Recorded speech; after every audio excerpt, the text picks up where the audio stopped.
মাননীয় মন্ত্রী সাহেব, আপনি তো মিডিয়ার সামনে আইসা হাত জোর কইরা সকল প্রবাসীর কাছে অনুরোধ করলেন বৈধ পথে ব্যাংকের মাধ্যমে টাকা পাঠানোর জন্য। আপনার কথা শুনলামও, বুঝলামও। সকল প্রবাসী ভাইয়ের পক্ষ থেকে আপনার কাছে আমার একটা প্রশ্ন। বিদেশ আসার সময় পাসপোর্ট করতে গেলে লাইনে দাঁড়াইলে এই সমস্যা এই সমস্যা, দালাল ছাড়া পাসপোর্ট বানাইতে পারি না। এজেন্সির কাছে টাকা দিলে এজেন্সি টাকা নিয়ে উদাও, কামের কথা কয়েকটা, আইসা দেখি কাম আরেকটা। এয়ারপোর্ট দিয়ে আসার সময় হয়রানির শিকার হই।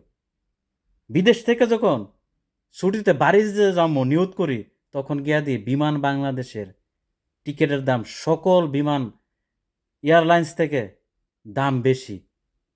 সামান নিয়ে গেলে এয়ারপোর্টে উদাও, নাই, চুরি হয়ে গেছে। হাজারো প্রবাসী এয়ারপোর্টে বয়ে বয়ে কান্না করে, কেউ দেখার নাই।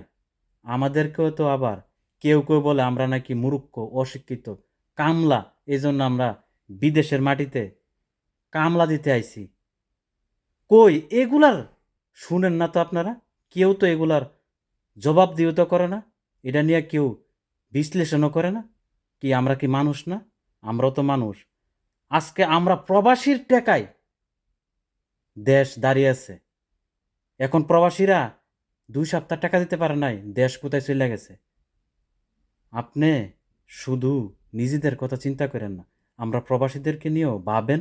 আমরা প্রবাসীদের কষ্টটাও বোঝার চেষ্টা করেন যে আমরা কতটা কষ্টের মধ্যে দূরপ্রবাসে থাকি। তারপরও আমাদের সাথে কেন এরকম আচরণ করা হয়, এগুলার সমস্যার সমাধান করেন। আমরা প্রবাসীরা এগুলার সমস্যার সমাধান চাই আপনার কাছে।